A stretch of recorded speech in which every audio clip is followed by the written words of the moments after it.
আহিছোঁ আমাৰ ভেৰগাঁও জিলা BPF দলৰ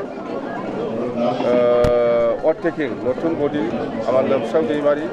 প্ৰেচিডেণ্ট হ'ল আৰু ছেক্ৰেটাৰীটো আমাৰ বিনয় কুমাৰ দাস বিনয় কুমাৰ নাথ সি ছেক্ৰেটাৰী হ'ল অটেকিং হৈছে তাৰ কাৰণে আহিছোঁ আৰু এনে আমাৰ দলৰ কিছুমান কৰ্মীসকলেও অলপ কনফিউজন আছিল যে আমাৰ BPF দলে BJPৰ লগত মিত্ৰজোঁটত গ'ল নেকি তো সেইটোকে মই ক্লিয়াৰ কৰিলোঁ যে সেইটো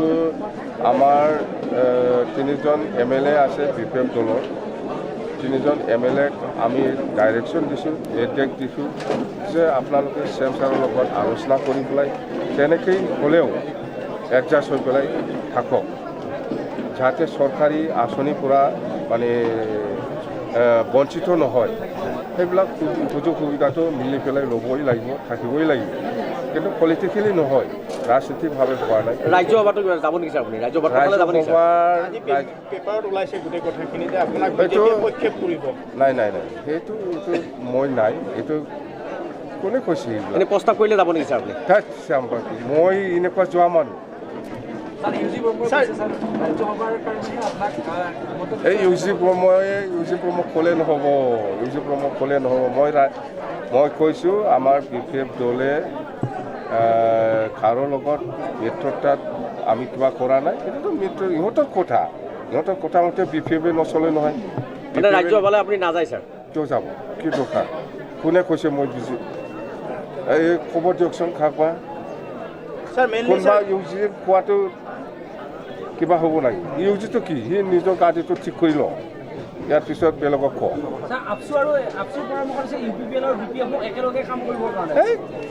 আপচু কোন হয় মোক চাজেশ্যন কৰা মই আগতে কৈছিল প্ৰথম যেতিয়া চৰকাৰ বনাবলৈ গৈ আছে তেতিয়া মই কৈছে আমি BPF আৰু UPPL একেলগে মিলি পেলাই আমি চৰকাৰ বনাইলে ভাল হ'ব ইয়াত এই BTCত এটলিষ্ট নেশ্যনেল পাৰ্টিটো সোমাব দিয়াটো ভাল নহ'ব এই কথাটো মই আগতে কৈছোঁ আজি ক'ৰ পৰা গুৰু ওলালে প্ৰমোদ বড়ো ৰাজি হৈছে প্ৰমোদ বড়োৰ কথা মই চলা মানুহ নেকি কালি কৈছে ছাৰ প্ৰমোদ বড়োৱে আদৰণি জনাইছোঁ BPF বুলি কৈছে ছাৰ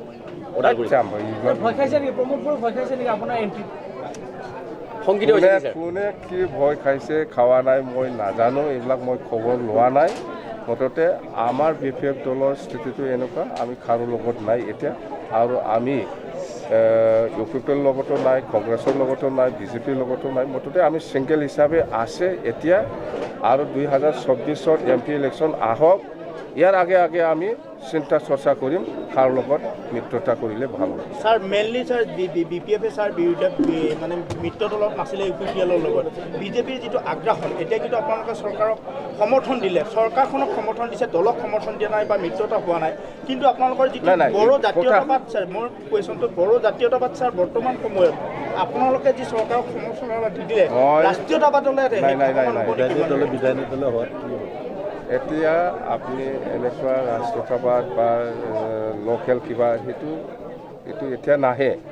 আমি কৈছোঁ যে BPF হিচাপে সকলো জাতি জনগোষ্ঠীক অকল বড়ো জাতিৰ কথা আমি চিন্তা নকৰোঁ আপুনি ক'ব নালাগে মই বড়ো মানুহ বুলি অকল বড়ো জাতিৰ কাৰণে চিন্তা কৰোঁ সেইটো নকবি আমাৰ কথাটো হ'ল BPFৰ বিভিন্ন জাতি জনগোষ্ঠী আছে সকলোকে লৈ পেলাই আমি কাম কৰি আহিছোঁ আৰু কাম কৰি যাওঁ ইয়াত কিবা অকল জাতিৰ কাৰণে নহয় বড়ো জাতিৰ কাৰণে নহয় সব জাতিৰ কাৰণে আমি কাম কৰি আছোঁ অসমত ছাৰ সদ্যহতে যিটো জাতীয়তাবাদ সেই ধাৰাটো বন্ধ হৈ পৰিছে বা এতিয়া নাই এই ধাৰাটো কিন্তু আপোনালোকে ৰাখিছিলে শেহতীয়া পৰ্যায়ত আপোনালোকে আহিলে শেহতীয়া পৰ্যায়ত আপোনালোকে যি মই BJPত যোৱা নাই নিশ্চয় কি কথা কৈম আমি BJPত গৈছে নেকি যোৱা নাই সমৰ্থন দিছে ছাৰ চৰকাৰ কি সমৰ্থন এইটো চৰকাৰটো বেলেগ আপুনি এইটো মই কৈছোঁ না CM ছাৰক লগত আপোনালোকে এডজাষ্ট কৰি পেলাই কাম কৰক BJPৰ লগত নহয় চৰকাৰ ভিতৰত আছে বাহিৰত নাই বুলি ক'লে CM এইটো নিৰ্বাচনৰ কাৰণে কৰিছে নেকি ছাৰ নাই তেনেকুৱা কোনো হেৰি নাই ছাৰ গোবিন্দ বসুমতাৰীয়ে এটা কথা কৈছে যে হাগ্ৰামা মহিলাৰ দুৰ্নীতিৰ অংশীদাৰ আমি নহওঁ এইদিনাখন কৈছে এই কথা কি ক'ব ছাৰ যিজনে কিন্তু MLA ধৰি ৰাখিছে কিছুমান কথাটো মই বুজি নাপায় ইহঁতক মই কৈছে না এইবাৰ যদি 500 কোটি আহে এই 500 কোটি টকাটো কেনেকৈ মিলি পেলাই খাব পাৰে তাৰ কাৰণেহে প্লেনিং কৰে আমি প্লেনিং কৰিছিল এই 500 টকা যদি বছৰত 500 কোটি আহে এই 500 কোটিটো কোনটো ডিপাৰ্টমেণ্টত কেনেকৈ ক'ত ব্যৱহাৰ কৰিম তাৰ কাৰণে আমি প্লেনিং কৰিছিলোঁ ইহঁতে প্লেনিংটো হ'ল খাবৰ কাৰণেহে প্লেনিং কৰে